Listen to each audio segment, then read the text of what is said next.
Hey guys, thanks for joining me for another edition of AquaFX.net, where we're going to discuss how to know when it's time to change our filters, see how the performance is doing, and kind of just assess the system as a whole. See if we need new RO membranes, new DI media, or what's going on in short.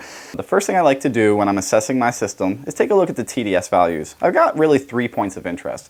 I've got my incoming tap water, I've got my production RO water, but then I've got my final product RODI water. I should expect to see 3 different values here, and that's what we're going to look for right now.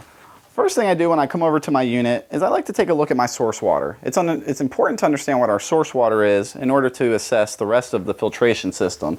So what I like to do is I come over here to my dual inline TDS meter and I hit the on button. Notice that my paddle is pushed to the in position.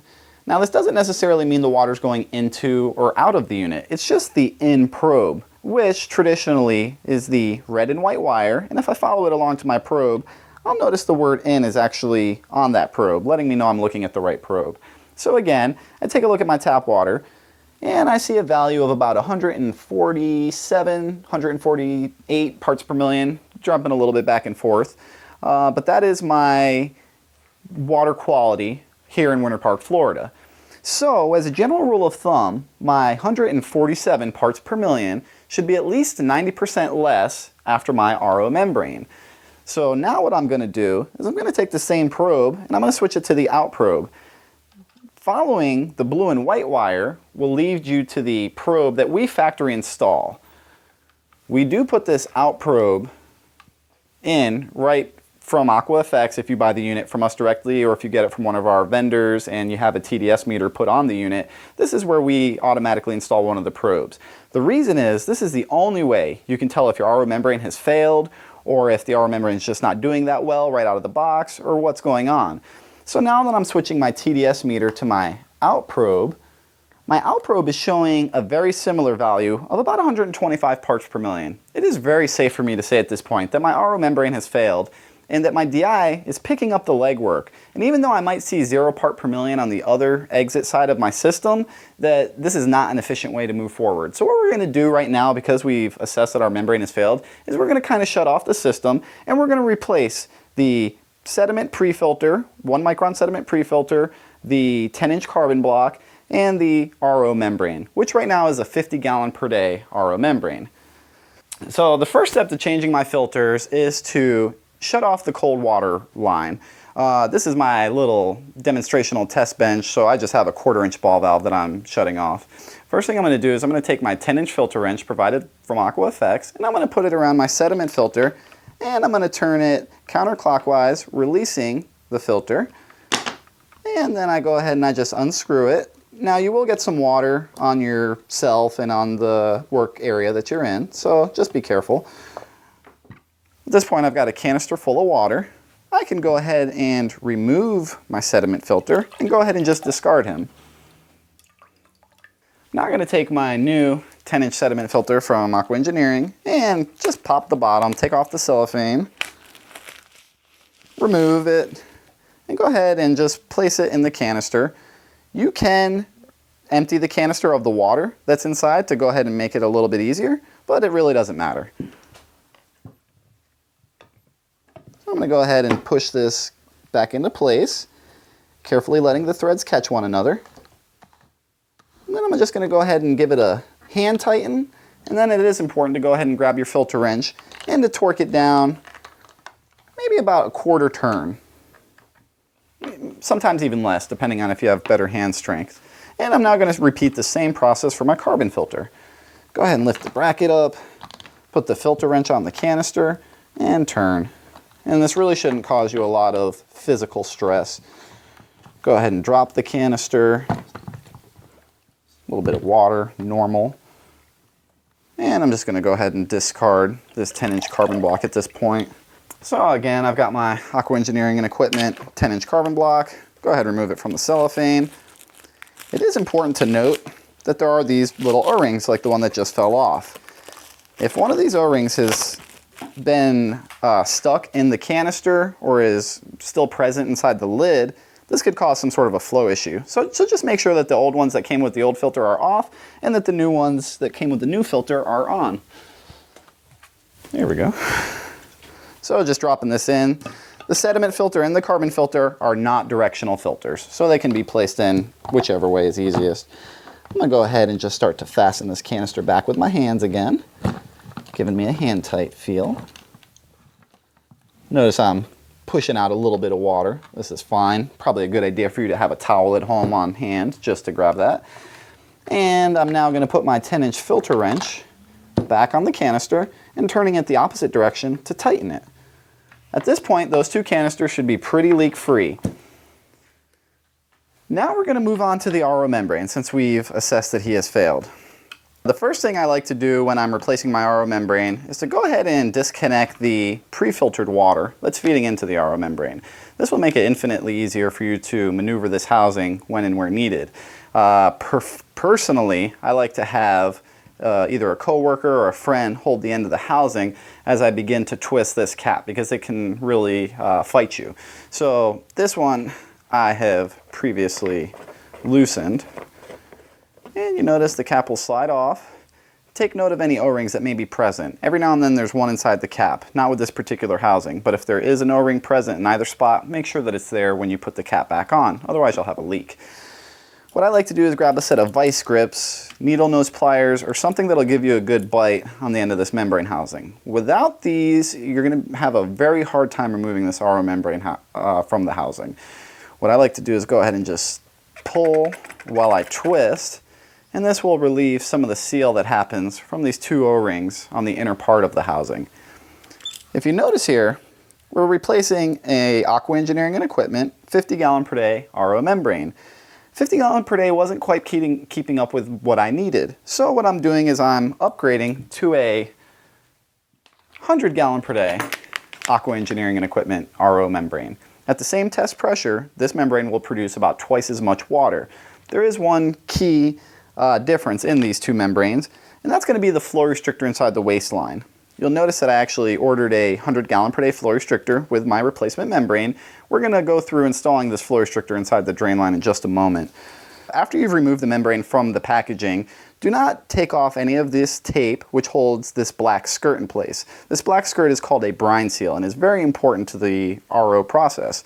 Same thing is true with the other side of the membrane. There will be two O-rings that will push into the housing first. Make sure they stay on the membrane. You really won't have to do anything to this membrane once you've removed it from the clear plastic. So again, double O-ring first, sliding into the housing. You will actually feel your membrane seat, and go ahead and just push it in about finger pressures as hard as you can, but not too much force. At this point, my membrane's seated. I can go ahead and make sure my O-rings are present everywhere, and just take the cap and screw it back on. Make sure it's tight so that you don't develop a leak. Go ahead and push it back down and take that 1/4 inch tube and just shove it back into the fitting. At that point, my membrane is changed and ready to start producing some water. One key note is that the RO membranes come with a preservative on them, sodium metabisulfate, and if you do not properly rinse this preservative off, it's going to exhaust your DI filter unnecessarily. So what I like to do personally is either remove my DI from the system or disconnect the tube as it comes off the RO product water and allow this to drain for a couple of minutes. The only true way to tell when your membrane is ready is to reference the TDS meter. Remember earlier that we had a baseline value of about 140 parts per million in our tap water, meaning that after my membrane, I should expect to see about 14 parts per million or less.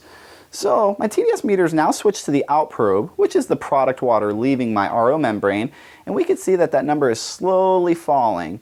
I was at about 30 parts per million, now I'm about 20 parts per million, and I'm steadily decreasing. Once I've reached my 14 parts per million, I'll know that that's at least 90% rejection, and I'll feel pretty confident that my membrane is doing its job properly. If you have enough pressure, like we do here at the shop, I've got about 60 pounds in my line, I will expect this TDS value to be even lower. Membrane manufacturers do boast a 98.6% stabilized salt rejection.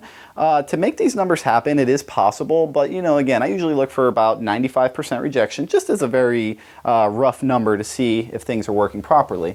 And I can see now that after less than a minute, my RO membrane is already at 8 parts per million.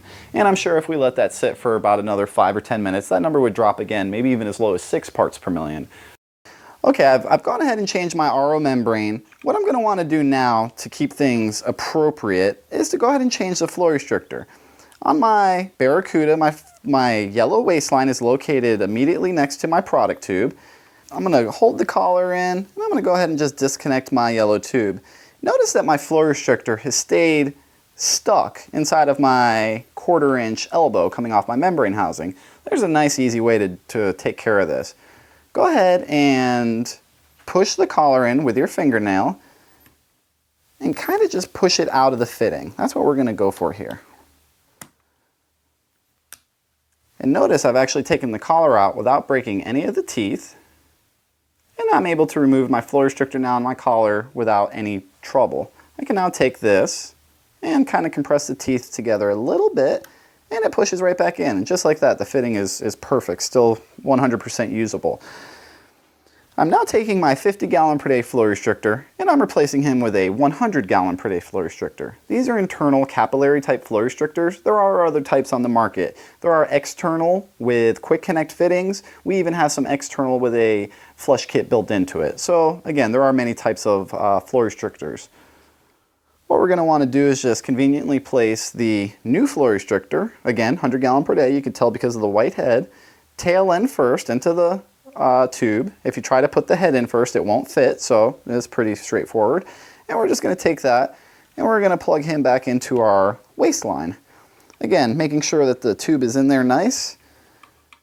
And now our membrane is appropriately changed, allowing for the appropriate amount of wastewater and correct amount of flow. So we've just doubled the output of our system from 50 to 100 gallons per day from simply changing the flow restrictor and a membrane which was needing service anyway. So this was a really good step for us.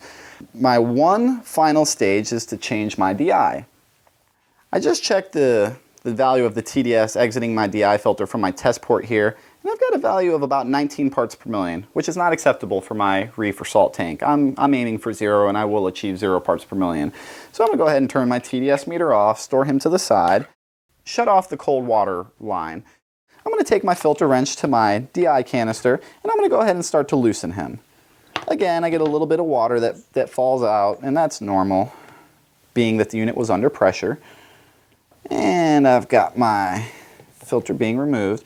Another key point that I really want to touch on right now in the video is that our DI still looks like it has some capacity just based on color change alone. You can see where you've got that rust red amber color at the bottom that's kind of indicating the filter's exhausting, but as you travel to the top you can see where some of that color change hasn't quite taken place. Every resin manufacturer will let you know that the color change is pH indicated and is not necessarily the telltale sign when your filter is exhausted. You really want to test the TDS out of this filter. And if you're at 0 parts per million, whether or not the color is an orange or a dark amber or a blue-black color, if you're at 0 parts per million, the water is tested perfect. We were just at 18, 19 parts per million, so I know this filter is exhausted regardless of the color. And we're going to go ahead and open up our new Aqua Engineering and Equipment 10-inch DI filter. We sealed these in a black plastic cellophane. It helps stop light from coming into contact with the DI and making the color change happen prematurely. It also helps keep the air from coming into contact with the DI. The DI can shrivel and dehydrate, so every now and then if you notice you have a little bit of space in there, it'll actually rehydrate and expand back, so don't add anything. Again, I'm adding DI to my canister that already has water in it and kind of just displacing the water. And I'm going to go ahead and hand tighten my DI canister back onto the frame, at which point I'll take my filter wrench and go ahead and just torque it down again, maybe about a 1/4 turn or less, maybe even 1/8 of a turn. And I can go ahead and turn my water back on.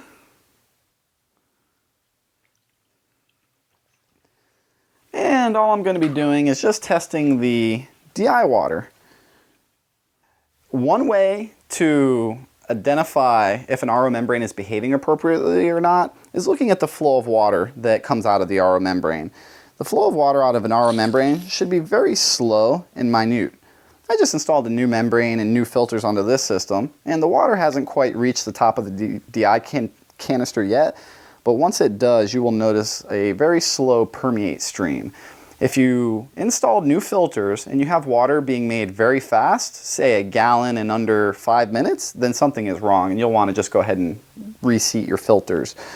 You can see the rate of RO water production is very, very slow. This is a good sign that things are working appropriately. I'm now going to go ahead and grab my TDS meter and just check the value of the RODI water I just captured. And you can see, though I'm dripping out a little water there, I'm very comfortably at 0 parts per million, meaning the water is electrically neutral. There are no dissolved solids in this water. There is nothing in this water. We're now producing 0 part per million water. Our membrane is removing at least 90% of the TDS, which tells us our membrane is doing its job properly, so we're in really good shape.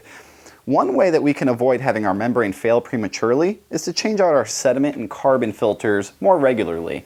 Traditionally, I like to rate these guys for about 500 to 600 product gallons, meaning that only RODI water or RO water for these guys. Most RO systems will operate at a 3:1 wastewater ratio. So 500 product gallons means that you've really been through about 2,000 total gallons, 1,500 gallon waste and 500 product. So again, it is very important to be diligent with these pre-filters. They are an inexpensive way to make sure your expensive RO membrane will last as long as possible. And when our membrane is doing a good job, our DI lasts. So this is really what I would like for you to take away from this, is to change out your pre-filters a little more regularly, and all the rest of the system will behave very appropriately. If you have any questions, please contact us at the shop. Number there is 407-599-2123, or you can try our toll-free 877-256-3467. Always feel free to shoot us an email. sales@aquaee.com. That's AQUAEE.com. And this has been Pete with AquaFX. I appreciate your time. You guys have a good one. Bye now.